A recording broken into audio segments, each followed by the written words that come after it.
Hello everybody, today we're going to go ahead and demonstrate to you one of our brand new items. To my left, you're going to be looking at our display shelves. Now you can use these for your supermarket, grocery store, anything that you feel you can use this for. Simple, it has 4 shelves right here.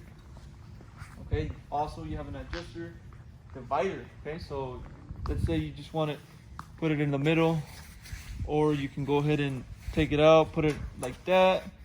You can adjust it wherever you want it to go.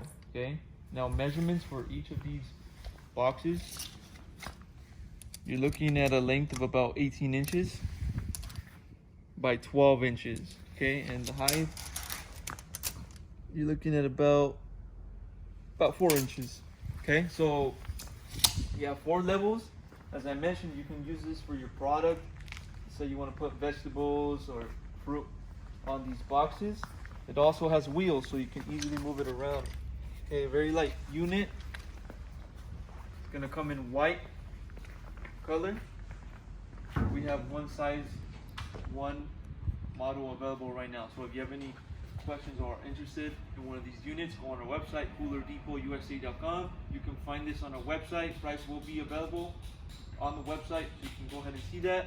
If you have any other questions before purchasing one of these shelf displays, you can also give us a call and we'll help you guys out. Thank you for watching.